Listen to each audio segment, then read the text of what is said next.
नमस्कार, परिवर्तन मैथमेटिक्स के यूट्यूब चैनल में आप सबका स्वागत है। मैं हूं रंजीत और मैं लेकर आया हूं आप सबके लिए एसएससी जीडी, एनटीपीसी मेंस और जीडी के इस सीरीज़ में कुछ बेहतरीन सवाल।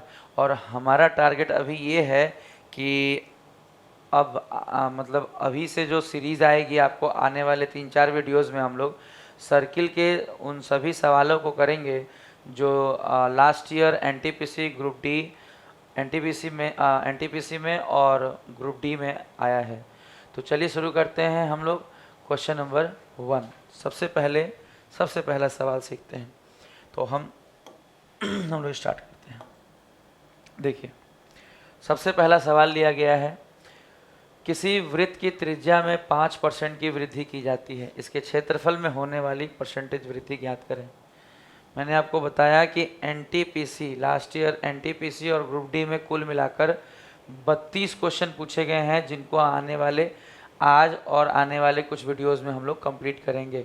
और हमारा टारगेट अभी यही रहेगा कि मेंसुरेशन में सर्किल से रिलेटेड जितने भी सवाल आए हैं, क्योंकि मेज़रमेंट में कई बार बच्चों को परेशानी होती है, कई बार उनके तरीके अलग होते हैं जिस कारण से समय ज़्यादा लगता है। तो हमारा टारगेट है कि हम आपके बनाने के तरीक़ों में कुछ ऐसे परिवर्तन करें जिससे कि आप सवालों को जल्दी से जल्दी कर पाएँ। ठीक है, तो चलिए इस सवाल को सीखते हैं कि सबसे मिनिमम टाइम में इस सवाल को हम लोग कैसे कर सकते हैं। देखिए, लिखा है वृत्त की त्रिज्या में 5% की वृद्धि की जाती है, तो क्षेत्रफल में होने वाली वृद्धि आप इसे ए बी रूल से सबसे अच्छा बना सकते हैं। +5 प्लस ए इंटू बी यानी 25/100। आप इस सवाल को सबसे अच्छे तरीके से सबसे कम समय में इस तरीके से बना सकते हैं बाबू। 5 5 10 यानी 10.25%। तो ये बहुत आसान तरीके से हमने आपको सिखाया कि इस तरीके के सवाल को आप मिनिमम टाइम में कैसे बना सकते हैं। चलिए अगले सवाल को देखते हैं हम लोग। क्वेश्चन नंबर 2 में क्या है, 28 सेंटीमीटर व्यास वाले अर्धवृत्त के परिधि कितनी होगी। ध्यान दीजिए, ये सवाल भी आरआरबी 2019 शिफ्ट फर्स्ट में पूछा गया है। हमने शुरू में ही कहा कि आपको हम सारे ही क्वेश्चंस कराएंगे बैक टू बैक। हम आपको लगातार सारे सवाल कराएंगे जो सर्किल से रिलेटेड एनटीपीसी और ग्रुप डी में पूछे गए हैं लास्ट ईयर। सारे सवाल कुल मिलाकर 32 सवाल हैं, सारे सवाल बैक टू बैक कराए जाएंगे। आप बहुत अच्छे से सीखिए कि मिनिमम टाइम में आप सवालों को कैसे कर सकते हैं बाबू। मिनिमम टाइम में सवालों को कैसे कर सकते हैं। देखिए, लिखा है 28 सेंटीमीटर व्यास वाले अर्धवृत्त। आप समझिए, एक अर्धवृत्त बनाया जाए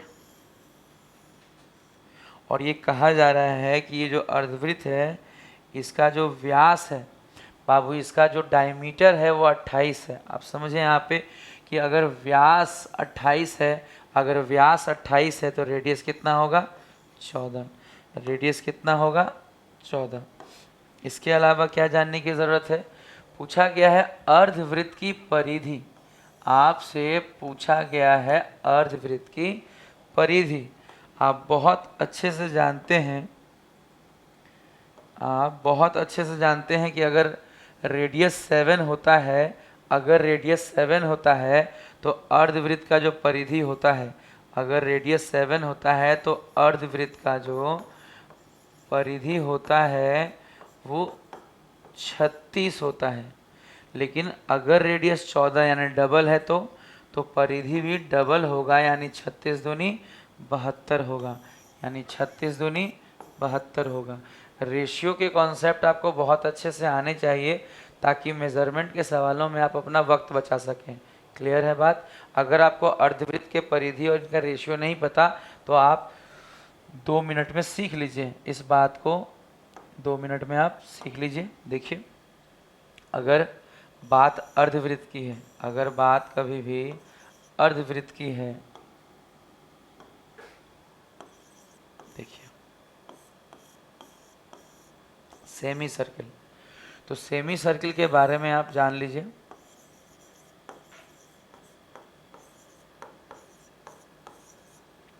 सेमी सर्किल के बारे में क्या जानने की ज़रूरत है, ये देखिए। सबसे पहले अगर रेडियस अगर रेडियस हम r जो है, अगर हम रेडियस 7 जो यूनिट होता है, जो पाई की जो वैल्यू होती है ना 22/7, तो नीचे वाले को यूनिट मानकर बनाया जाता है रेशियो। तो यहाँ पे देखिए रेडियस अगर 7 होगा, अगर रेडियस 7 होगा तो जो परिधि है, जो सरकमफ्रेंस है, एक्चुअल में होता क्या है, वो πr + 2r। आप जानते होंगे ये चीज़। जब आप r की वैल्यू यहाँ 7 रखेंगे तो बेसिकली ये आएगा कितना, 36, ठीक है। और इसके अलावा होता है इसका एरिया। अगर आपको याद हो तो पूरे सर्किल का एरिया 154 होता है और अर्धवृत्त की बात करें तो 77। तो ये जो कॉन्सेप्ट है आपको बहुत अच्छे से याद रखना है, ये रेशियो कॉन्सेप्ट। आपको फॉर्मूले के साथ साथ ये कॉन्सेप्ट भी आना चाहिए।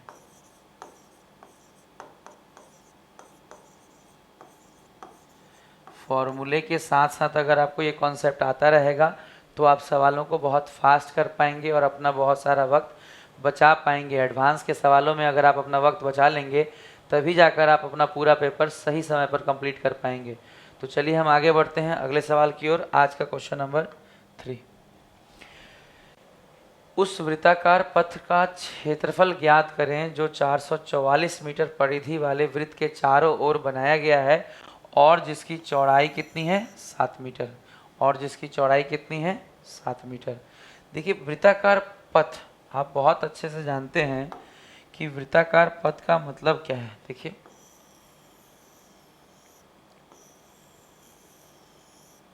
यही है वृत्ताकार पथ। अगर हम यहाँ पे ये जो एरिया है यही है रोड, सर्कुलर रोड, ये है सर्कुलर रोड, वृत्ताकार पथ, यही है वृत्ताकार पथ का क्षेत्रफल ज्ञात करें जो 440 मीटर परिधि वाले वृत्त के चारों ओर, यानी ये जो वृत्त है, अंदर वाली जो वृत्त है इसका जो 440 मीटर इसकी क्या है, परिधि, इसका सर्कमफ्रेंस है। और इसी सर्किल के चारों ओर से क्या बनाया गया है, रोड बनाया गया है। 440 मीटर परिधि वाले वृत्त के चारों ओर क्या बनाया गया है, एक रोड बनाया है जिसकी चौड़ाई 7 मीटर है। इस रोड की जो चौड़ाई है, इस रोड की जो चौड़ाई है वो कितनी है, 7 मीटर। इस रोड की चौड़ाई 7 मीटर है। इस रोड की चौड़ाई 7 मीटर है। तो आपसे इस रोड का एरिया पूछा गया है।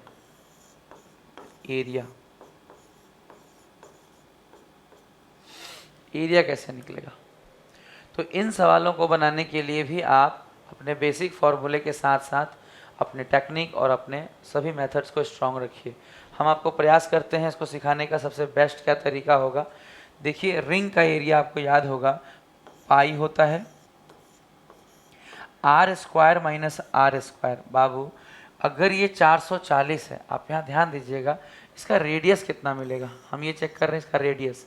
अगर हम जानते हैं कि अगर परिधि 44 होता है तो रेडियस 7 होता है। अगर परिधि 44 होता है, रेडियस 7 होता है, लेकिन यहाँ तो परिधि 10 गुना है तो रेडियस भी 10 गुना होगा, है ना। ये हो जाएगा 70। तो हमें क्या करना है, छोटा वाला r, बड़ा वाला r। आप फॉर्मूला जानते होंगे, पाई r² - r²। रिंग का एरिया बाबू पाई r² - r²। देखिए हम यहाँ लिख दे रहे हैं ऊपर में। अगर आपको नहीं पता है तो बाबू पाई r², बड़ा वाला एरिया माइनस छोटा वाला एरिया, बाबू बड़ा वाला एरिया माइनस छोटा वाला एरिया। तो पाई r² - r²। अगर छोटे वाले r की बात करें तो वो 70 है बाबू, वो 70 है। और बड़े वाले r की बात करें तो वो 70 + 7 कितना हो जाएगा, 77 हो जाएगा, है ना। इसके बाद क्या होगा, 22/7, 22/7 और r² - r²। a² - b² का फॉर्मूला आप जानते होंगे, a + b Guna a - b। तो एक बार हम इसमें से इसको घटाएंगे और एक बार हम इसमें इसको जोड़ेंगे। तो 7 - 7 = 14 यानी 147। ये 7 से 7 कट जाएगा, ये 7 से 7 कट जाएगा। आप जब इसे 22 से गुना करेंगे बाबू, जब आप इसे 22 से गुना करेंगे तो कितना आएगा, देखिए अगर हम इसे 11 से कर दें, अगर 11 हम अलग कर दें तो 2 से गुना कर सकते हैं। 2 - 7 = 14 का 4, कैरी 1, 14 दूनी 28, 1 29। अब हमें 11 से गुना करना आसान होगा। 11 चौक 44 का 4 कैरी 4, 11 नवा यहाँ पे 9 है ना, 14 दूनी 28 29 था, सही है। इसको थोड़ा सा दुगना किए थे, 214 का 4 कैरी 2 दूनी 28 1 29, ये देखिए अब सही है। तो 11 चौक 44 का 4, 11 चौक 44 का 4 कैरी 4, 11 नवा 99 और 4 103, 103 का 3 कैरी 10, 11 दूनी 22 10 32। तो ये एक छोटा सा आप फॉर्मूला इस्तेमाल करके सवाल को इजी बना सकते हैं। ए स्क्वायर माइनस बी स्क्वायर से ए प्लस बी गुना ए माइनस बी हो जाएगा, और एक हल्का सा गुना के साथ आप इस सवाल को आराम से बना पाएंगे। 3 2 3 4 इस सवाल का उत्तर होगा। इस रोड का एरिया जो होगा वो होगा 32 34 34 3234 3234।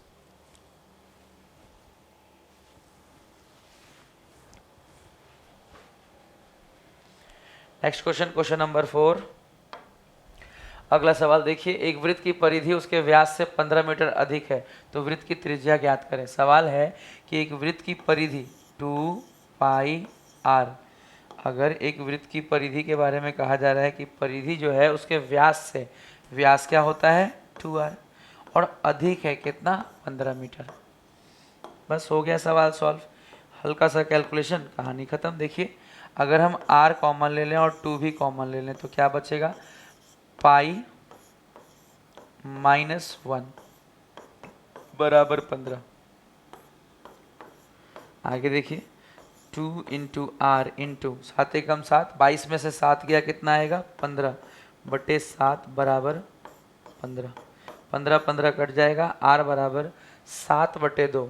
7 बटे 2 का मतलब क्या होगा, आर बराबर जो होगा बाबू, यहाँ पे देखिए हम लिख दे रहे हैं आर बराबर 7/2। 7/2 का मतलब 3.5। बाबू इसका रेडियस कितना आएगा 3.5, इसका रेडियस कितना आएगा 3.5, और यही इस सवाल का उत्तर होगा। ये इसे बनाने का सबसे सिंपल तरीका है। बहुत आसानी से एक छोटा सा फॉर्मूला लिख के आप सवालों को सॉल्व कर सकते हैं। मात्र आपको परिधि और व्यास, व्यास आप समझते होंगे, डायमीटर का अंतर रखना है 15। इतनी आसानी से आप इस सवाल को सॉल्व कर सकते हैं।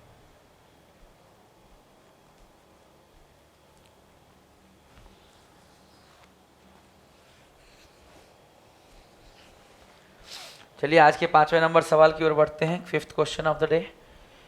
एक त्रिभुज जिसकी भुजा की लंबाई 7, 24 और 25 है के अंतःवृत्त की त्रिज्या क्या होगी। ये सवाल भी आरआरबी 2019 में ही पूछा गया है। इस सवाल को किस तरह से हम बनाएं, बहुत छोटा सा सवाल है। आप देखिए ये एक राइट एंगल ट्रायंगल है। आप ट्रिपलेट आप जानते हैं 7, 24 और 25, ये एक ट्रिपलेट है, ये एक राइट एंगल ट्रायंगल है, ये एक समकोण त्रिभुज है। और इस त्रिभुज के बारे में कहा जा रहा है कि अंतःवृत्त की त्रिज्या, ध्यान दीजिएगा इस बात पे बाबू, आपसे जो पूछा गया है वो पूछा गया है अंतःवृत्त की त्रिज्या क्या होगी। अंतःवृत्त की त्रिज्या क्या होगी। अंतःवृत्त का मतलब पहले जान लीजिए। अंतःवृत्त का मतलब इसके अंदर अगर हम कोई सर्किल बनाएंगे तो इसका जो रेडियस होगा वो क्या होगा, आर क्या होगा, छोटी आर क्या होगी। तो स्मॉल आर निकालने का सबसे बेस्ट टेक्निक है, अगर राइट एंगल ट्रायंगल है, अगर राइट एंगल ट्रायंगल है तो स्मॉल आर निकालने का सबसे बेस्ट तरीका है, बेस और हाइट को जोड़ दीजिए। 24 + 7 कितना हो जाएगा 31, माइनस हाइपोटेनस अपॉन 2। बाबू 6/2 यानी कितना आंसर होगा 3। अगर आप नहीं जानते हैं ये चीज़ तो आप यहाँ से समझिए, इस बात को आप ऐसा समझिए कि अगर कभी भी कोई राइट ट्रायंगल है, राइट ट्रायंगल अगर कभी भी कोई गिवन है, राइट एंगल ट्रायंगल गिवन है, तो राइट एंगल ट्रायंगल में अगर हम इसको मान लें ए बी सी, तो इनर सर्किल अंतर त्रिज्या निकालने का फॉर्मूला आर बराबर जो होता है वो होता है A plus B minus C by 2। अगर मान लीजिए एग्जामिनर इस बार अंतःवृत्त की त्रिज्या ना पूछें, परिवृत्त की त्रिज्या पूछे, तब क्या करेंगे, तब कैपिटल आर।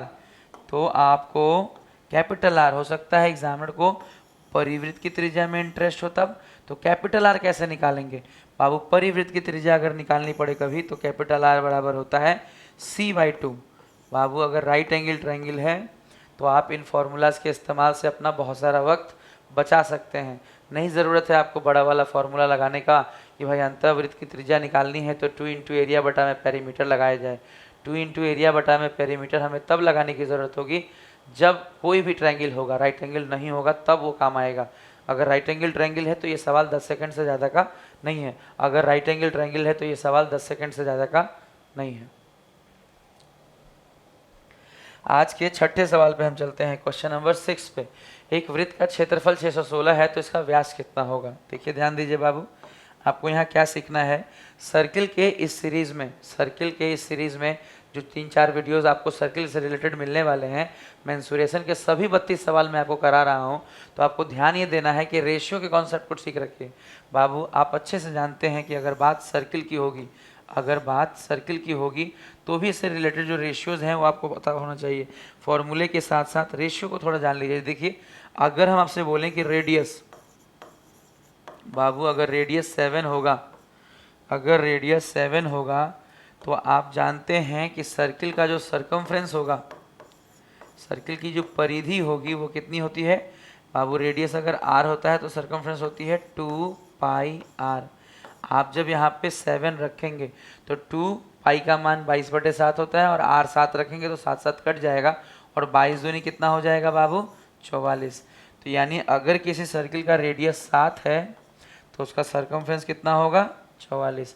और इसी क्रम में हम रेशियो याद करते हैं, रेडियस 7 रख के ही हम याद करते हैं ताकि आसानी से सवाल बने। अगला पॉइंट समझिए, अगर एरिया की बात करें तो एरिया का फॉर्मूला होता है बाबू पाई आर स्क्वायर। आप बहुत अच्छे से जानते हैं एरिया का फॉर्मूला होता है बाबू पाई आर स्क्वायर। अगर आर का मान 7 यहाँ रखिएगा, पाई का मान 22/7 गुना 7 गुना 7, 7 कट जाएगा और 22 गुने 7 करिएगा तो होगा 154। तो ये कॉन्सेप्ट भी आपको पता होना चाहिए। रेशियो कॉन्सेप्ट आपको वृत्त का भी पता होना चाहिए और अर्धवृत्त का भी, क्योंकि सबसे ज़्यादा सवाल तो इसी सेक्शन से आएंगे, सर्किल और सेमी से आएंगे, सेमी सर्किल से। तो आप इसे मजबूत रखिए। चलिए बात इसकी करें, इसमें क्या लिखा है देखिए। आप यहाँ पे एक बात और समझेंगे, ध्यान रखेंगे रेशियो कॉन्सेप्ट में इस बात का समझेंगे कि कभी अगर कभी रेडियस k गुना होता है तो सरकमफ्रेंस भी k गुना हो जाएगा और एरिया k स्क्वायर गुना हो जाएगा। और एरिया कितना हो जाएगा k स्क्वायर गुना हो जाएगा। ये बात यहीं पे नहीं, आप सेमी सर्किल पे भी लागू होता है। ये बात आपका सेमी सर्किल पे भी लागू होता है। सेमी सर्किल में भी आप ध्यान रखिएगा कभी भी कि अगर रेडियस k गुना होगा तो सरकमफ्रेंस भी k गुना होगा और एरिया जो होगा हमेशा क्या होगा k स्क्वायर गुना होगा। तो सेमी सर्किल के भी रेशियो के कॉन्सेप्ट और सेमी सर्किल के रेशियो के कॉन्सेप्ट के साथ साथ आपके सर्किल के रेशियो के कॉन्सेप्ट भी आपको क्लियर हो गए। चलिए अब हम सवाल को क्लियर करते हैं। ये सवाल, एक वृत्त का क्षेत्रफल 616 है। एक वृत्त के बारे में कहा जा रहा है कि इसका जो क्षेत्रफल है, इसका जो एरिया है वो कितना है 616। आप इस बात को समझें कि अगर बात यहाँ त्रिज्या की या व्यास की जा रही है तो इसको बनाने का सबसे बेस्ट टेक्निक क्या है। देखिए बाबू समझिए कि अगर एरिया 154 होता तो ये कितना होता 7, है ना। देखिए अभी तो हमने आपको बताया कि अगर एरिया 154 होगा तो रेडियस कितना होगा 7 यूनिट। अगर एरिया 154 होगा तो रेडियस कितना होगा 7। तो आप देखिए कि 154 का ये कितना गुना है 15 चौक 60, 4 गुना है, यानी रेडियस भी कितना होगा 4 गुना। तो इसका रेडियस 28 हो जाएगा। आपसे पूछा गया है बाबू, आपसे पूछा गया है कि इसका व्यास कितना होगा। रेडियस अगर 28 हो जाएगा, रेडियस अगर 28 हो जाएगा, एक मिनट रुक जाइए देख लेते हैं एक बार। 154 का कितना गुना हो रहा था ये 154 का ये 4 गुना है। तो ये देखिए एक मिनट, अगर एरिया k स्क्वायर गुना होगा तो रेडियस कितना k गुना ही होता है, ध्यान रखिएगा। एरिया k स्क्वायर गुना होगा तो रेडियस k गुना होगा। तो जब एरिया 4 गुना हो रहा है तो रेडियस कितना होगा मात्र दुगना होगा बाबू। तो रेडियस कितना हो जाएगा 14।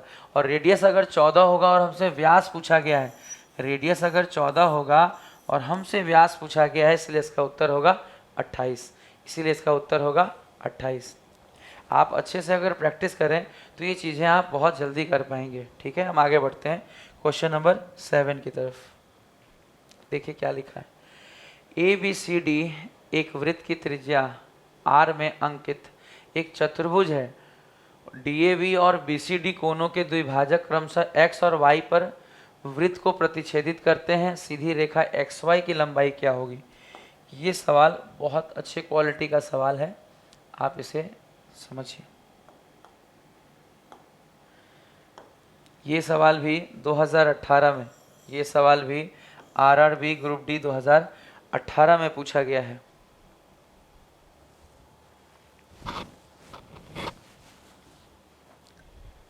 चलिए इस सवाल को सीखते हैं। देखिए, ABCD एक वृत्त में अंकित एक चतुर्भुज है। समझिएगा, एक वृत्त में, एक सर्किल में, एक वृत्त में, एक सर्किल में, एक वृत्त में अंकित एक चतुर्भुज है। एक वृत्त में अंकित एक चतुर्भुज है, एक ऐसा चतुर्भुज जो वृत्त के अंदर बना हुआ है। चलिए हम एक चतुर्भुज बना लेते हैं। ठीक है, देखिए अब कहा गया एंगल, देखिए ध्यान से, DAB और BCD। आपसे यहाँ कहा गया कि DAB और BCD, तो सबसे पहले तो नाम ले लेते हैं हम लोग इसका कुछ, है ना। तो A B C और D, हमने नाम लिख लिया ABCD। ABCD एक चतुर्भुज है और एंगल DAB और एंगल BCD कोनों के द्विभाजक, एंगल बाइसेक्टर। आप ध्यान देंगे इस क्वेश्चन पे, ये क्वेश्चन बहुत अच्छा है। ये दो तरीके से पूछे जाते हैं। जैसे यहाँ पे XY की लंबाई पूछी गई है और कभी कभी एक कोण पूछा जाता है। दो ही तरीके से ये सवाल कई बार आया हुआ एग्जाम में है। SSC ने भी कई बार पूछा हुआ है। इस सवाल को आप थोड़ा ध्यान देंगे तो सीख जाएंगे। देखिए, हालांकि आपको याद हो जाएगा, आप अच्छे से सीखेंगे तो ये हमेशा याद रहेगा और दोबारा इसे बनाने की कभी ज़रूरत नहीं पड़ेगी। X और Y पर वृत्त को एक दूसरे को काटते हैं। वृत्त पर देखिए लिखा है एंगल DAB, पहले एंगल देखिए, एंगल DAB, एंगल DAB का जो एंगल बाइसेक्टर है, एंगल DAB का जो एंगल बाइसेक्टर है, DAB ये कौन है और इसका एंगल बाइसेक्टर, DAB ये कौन है, इसका एंगल बाइसेक्टर जो है वो सर्किल को कहाँ काटता है? X पर। एंगल बाइसेक्टर का मतलब अगर ये P डिग्री है तो ये भी P डिग्री, बस बराबर डिग्री में बांटता है। कोण को दो बराबर भागों में बांटता है। और BCD को आप यहाँ पे और ध्यान से देखेंगे, BCD के लिए भी कहा जा रहा है। BCD कोण कहाँ पे है? देखिए बाबू, BCD, इसका भी एंगल बाइसेक्टर, बाबू इसका भी एंगल बाइसेक्टर जो है वो सर्किल को कहाँ काटता है? Y पे। ये भी एंगल बाइसेक्टर है, मतलब अगर ये Q डिग्री होगा तो ये भी Q डिग्री होगा। एंगल बाइसेक्टर का मतलब मात्र इतना सा होता है कि जो दो कोणों को बराबर बराबर भागों में बांटते हैं, एंगल बाइसेक्टर कहलाते हैं। कोण समद्विभाजक कहलाते हैं, कोण समद्विभाजक कहलाते हैं। इसके बाद आप फिगर समझ लीजिए, क्योंकि फिगर खत्म हो गया, फिगर इतना ही है। बात यहाँ पूछी गई, सीधी रेखा XY की लंबाई क्या होगी? XY की लंबाई, सीधी रेखा XY की लंबाई क्या होगी? XY की लंबाई क्या होगी अगर त्रिज्या R है तो? ध्यान दीजिएगा, दो बातें हैं समझने के लिए। पहली बात तो ये कि कभी भी अगर डायरेक्ट XY की लंबाई पूछी जाए, कभी भी अगर आपसे डायरेक्ट XY की लंबाई पूछी जाए तो आप इस तरह के कंस्ट्रक्शन नहीं करेंगे। डायरेक्ट याद रखेंगे कि रेडियस का दुगना, रेडियस का दुगना 2r, जो कि यहाँ आपसे पूछा गया है। तो आप कभी भी बनाकर उत्तर नहीं मारेंगे, डायरेक्ट याद रखेंगे। हाँ, समझ लीजिए कि कैसे हुआ, बट याद रखिएगा इसे। एक तो आपसे पूछा जाता है XY का मान, जो कि डायरेक्ट हो जाता है 2r। और कभी कभी एग्जामिनर क्या करेंगे, कभी कभी एग्जामिनर यहाँ पे क्या चेंज करते हैं वो देख लीजिए। वो यहाँ पे एक एंगल बना देते हैं, ध्यान दीजिए, वो यहाँ पे एक एंगल बनाते हैं, वो यहाँ पे एक कोण बना देते हैं। और वो पूछते हैं कि ये पूरा कोण, वो पूछते हैं कि ये पूरा कोण कितने का होगा। यानी कई बार XAY पूछा जाता है बाबू, कई बार एंगल XAY पूछा जाता है, जो कि हमेशा कितना होता है? 90 डिग्री। ये दो बात एग्जाम में पूछा जाता है और आपको ये दोनों बातें अच्छे से याद होनी चाहिए। सीखने के लिए आप वक्त दे दीजिए, आप सीखिए, कोई दिक्कत नहीं है मुझे, आप बहुत प्रेम से सीखिए, बट एग्जामिनेशन हॉल में बनाकर मत मारिएगा, याद रखिएगा। डायरेक्ट बनाएंगे तो हमारा वक्त बचेगा, और जब क्वेश्चन सेम पैटर्न का आता है तो क्यों नहीं याद रह सकता है। सोचिए, आप इसे बार बार देखिए, एकदम याद हो जाएगा। देखिए, हम समझाते हैं कि ऐसा क्यों होता है, समझिए। देखिए, ध्यान देने वाली बात क्या है। सबसे पहले आपको यहाँ समझना है कि ये आर्क है बाबू, ये क्या है, आर्क, चाप, BY। बाबू यहाँ पे BY क्या है, चाप है, और चाप BY से ही अगर हम कोण देखें तो यहाँ भी बन रहा है, और चाप BY से ही कोण जो है ये वाला छोटा वाला भी बन रहा है। और एक ही चाप द्वारा जब दो कोण बनता है तो दोनों बराबर होता है। अगर ये Q डिग्री है तो ये भी Q डिग्री ही होगा। बाबू आप ये सीखे होंगे। अब देखिए, हम यहाँ बना के दिखाते हैं। कभी भी अगर एक ही चाप से, मान लीजिए हम यहाँ चाप बना लें, चाप मतलब परिधि का एक टुकड़ा और कुछ भी नहीं। अगर इस चाप की बात करें, मान लीजिए हम यहाँ नाम दे दें, ये A है, ये B है, भाई ये क्या है, AB चाप है। तो चाप्स द्वारा अगर हम कहें कि परिधि पर, बाबू परिधि पर अगर कोई कोण बनता है, यहाँ अगर थीटा बनेगा तो यहाँ भी क्या बनेगा बाबू, थीटा बनेगा। इवन अगर कोई इधर कोण बनाया तो भी क्या बनेगा, थीटा बनेगा। यानी बराबर चाप द्वारा, एक ही चाप द्वारा परिधि पर जितने भी कोण बनते हैं, एक तरफ जितने भी कोण बनते हैं बाबू, एक ही सेगमेंट में जितने भी कोण बनते हैं वो हमेशा क्या होते हैं, बराबर बराबर। तो सर इससे क्या हो गया, इससे क्या हो गया, क्यों है तो क्यों हो गया, इससे क्या प्रूफ हो गया। आप एक बात जानिए, आपको एक बात यहाँ समझना है। क्या समझना है, देखिए, ये जो चतुर्भुज है ये साइक्लिक है। ये जो चतुर्भुज है ये साइक्लिक है, और साइक्लिक क्वाड्रिलेटरल की एक क्वालिटी होती है कि ऑपोजिट एंगल का सम 180 होता है। तो बाबू 2P प्लस 2Q, बाबू ऑपोजिट एंगल, एंगल C और एंगल A, बाबू ऑपोजिट एंगल मतलब angle A plus angle C बराबर 2P प्लस 2Q बराबर 180 डिग्री। ऑपोजिट एंगल के सम 180 होते हैं, तो P प्लस Q बराबर 90 डिग्री। और P प्लस Q 90 होने का मतलब, P प्लस Q 90 होने का मतलब ये वाला कोण कितना होगा, 90। एक्स ए वाई, बाबू एक्स ए वाई जो कोण होगा बाबू, एक्स ए वाई जो कोण होगा ये क्या होगा, हमेशा 90 होगा। एक्स ए वाई जो कोण होगा हमेशा 90 होगा, 90 होगा। 90 डिग्री पे बात यहाँ बनेगी, 90 डिग्री यहाँ पे बन जाएगा। एक्स वाई कितना, एक्स ए वाई कितना होगा, 90 डिग्री हो जाएगा। यहाँ तक आपको क्लियर है। एक्स ए वाई बराबर 90 डिग्री और एक्स वाई बराबर 2r डायरेक्ट हमने बताया, बाकी यहाँ पे P प्लस Q बराबर 90। तो ये कोण तो आपको क्लियर हो गया। कभी भी अगर ये कोण पूछा जाएगा, एंगल एक्स ए वाई पूछा जाएगा तो 90 डिग्री। और जब स्ट्रेट लाइन की बात हो रही है, जब स्ट्रेट लाइन की बात हो रही है, हम यहाँ रेड पेन से यहाँ पे कलर कर रहे हैं। देखिए बाबू, अगर एक्स वाई की बात हो रही है, लेंथ एक्स वाई, देखिए एक्स और वाई की बात हो रही है, अगर एक्स वाई मिलाएं, ध्यान दीजिएगा, अगर एक्स से वाई मिला दें, अगर हम x से y को मिला दें, अगर ये लाइन मिला दें, तब दिक्कत क्या है, फिर ये रेडियस का दुगना कैसे हो जाता है ये भी समझिए। सिर्फ एक एंगल 90 डिग्री होता है, इससे सिर्फ एक आंसर दे पाएंगे आप, लेकिन ये आंसर कैसे दे पाएंगे आप समझिए। आपको ये पता है, अगर यहाँ पे ये हमने एक्स वाई ऐड कर दिया और ये कोण 90 बन रहा है, ये कोण कितना बन रहा है, 90। आप जानते होंगे कभी भी अर्धवृत्त का ही कोण 90 होता है। 90 डिग्री जो बनता है जीवा द्वारा, वो 90 डिग्री बनने का मतलब है कि ये व्यास हो गया। बाबू अगर हम जानते हो, देखिए हम आपको एक पॉइंट सिखाते हैं यहाँ पे, अगर आप जानते हो कि किसी भी सर्किल में व्यास द्वारा, बाबू व्यास द्वारा जब कहीं कोण बनता है ना तो ये 90 बनता है। बाबू व्यास द्वारा जब कहीं कोण बनता है तो ये 90 बनता है। तो ये व्यास हो गया, डायरेक्ट क्या हो गया, एक्स वाई क्या हो गया, व्यास हो गया। एक्स वाई क्या हो गया, डायमीटर हो गया।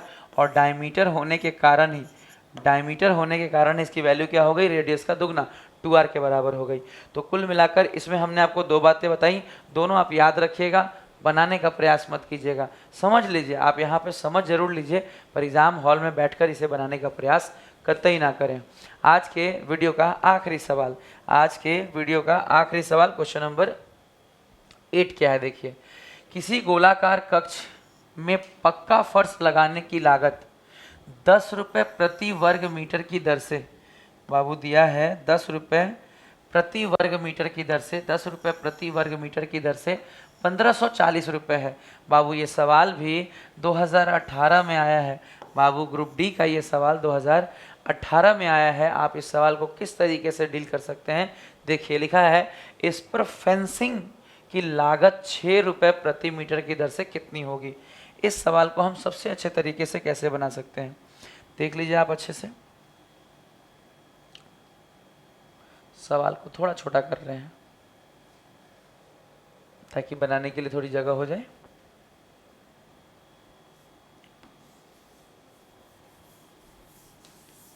ये देखिए गोलाकार कक्ष, समझिएगा पक्का लगाने का मतलब है क्षेत्रफल। बाबू समझिए यहाँ पे कभी भी पक्का जो बनाया जाता है, बाबू देखिए लिखा है कक्ष पक्का, फर्श लगाने की बात हो तो इसका मतलब है फर्श कहाँ लगता है, क्षेत्रफल पे। फर्श कहाँ लगता है, क्षेत्रफल पे। फर्श लगता है क्षेत्रफल पे और जो लगा है क्या लगा है, 10 रुपये प्रति वर्ग मीटर के रेट से। 10 रुपये लगता कब, जब 1 मीटर स्क्वायर का काम होता, यानी जब हम फर्श लगाएंगे तो 1 मीटर स्क्वायर का आपसे 10 रुपये चार्ज करेंगे। बात समझ रहे हैं आप, 10 रुपये प्रति वर्ग मीटर का मतलब 1 वर्ग मीटर अगर स्पेस पे फर्श लगेगा तो 10 रुपये लगेगा। और आपने खर्च कितना किया है, फर्श लगाने में आपने कितना खर्च किया, 1540 रुपये। 1540 रुपये खर्च किया है। तो यहाँ से हमें पता चल जाएगा कि फर्श जो लगाया है आपने वो कितने मीटर स्क्वायर पे लगाया है। क्षेत्रफल क्या है इसका, सर्किल का बाबू, सर्कुलर ये जो कक्ष है बाबू, ये सर्किल का एरिया कितना है। तो यहाँ से हमें पता चल गया कि इसका सर्किल का एरिया कितना है, 154। सबसे पहले ये छोटा सा पॉइंट आप क्लियर कर लीजिए। इसके बाद आप देखिए लिखा है अब इस पर फेंसिंग करनी है। बाबू ध्यान रखिएगा, फर्श लगाना होता है, पक्का लगाना होता है, टाइल लगाना होता है तो एरिया पे होता है, क्षेत्रफल पे होता है। जबकि फेंसिंग जो होगी वो किस पे होगी, परिधि पर। जबकि फेंसिंग जिस पे होगी, परिधि पर। जबकि फेंसिंग किस पे होगी, परिधि पर। ध्यान दीजिएगा, अगर एरिया 154 है, अगर एरिया 154 है तो कंफर्म है कि रेडियस कितना होगा, 7। और अगर रेडियस 7 कंफर्म है तो ये भी कंफर्म है कि इसका परिधि कितना होगा, 44। उम्मीद है आप रेशियो वाली बात सुने होंगे। अगर सुने होंगे तो आप इन्हें विदाउट एनी कैलकुलेशन, हो सकता है बिना पेन के ही आप इसका उत्तर आराम से दे सकते हैं। बिना कलम का मतलब बहुत कम इस्तेमाल करके, पेन बहुत कम इस्तेमाल करके। देखिए फेंसिंग करनी है भाई, परिधि 44 मिल गया। अगर परिधि 44 है और फेंसिंग परिधि पर ही होगा तो कितने रुपए लगेंगे, हमें टोटल रुपए कितने देने होंगे, 44 गुने 6 रुपये। बाबू 6 चौक 24 का 4 कैरी 2, 6 चौक 24 और 2 26। कुल मिलाकर ये 8 सवाल आपको बहुत अच्छे लगे होंगे और हम लोग पूरे 32 सवालों को कंप्लीट करेंगे आने वाले सवालों में। आज हमने इस वीडियो में 8 क्वेश्चन सिखाए हैं और आज के बाद अगला वीडियो भी जो आपका मिलेगा उसमें भी हम लोग मेंसुरेशन के सर्किल वाले पूरे वीडियो को, पहले पूरे क्वेश्चन को कंप्लीट करेंगे, तभी फिर हम नए सवालों को टेकअप करेंगे। अभी हम लोग मेजरमेंट के सवाल कर रहे हैं, खासकर एनटीपीसी मेंस के लिए और ग्रुप डी के लिए ये कंटेंट आपको बहुत मदद करेगा। आपको हमारा ये वीडियो कैसा लगा कमेंट बॉक्स में ज़रूर बताइए। हमारे वीडियो को शेयर ज़रूर कीजिए। Good day and good by two all of you.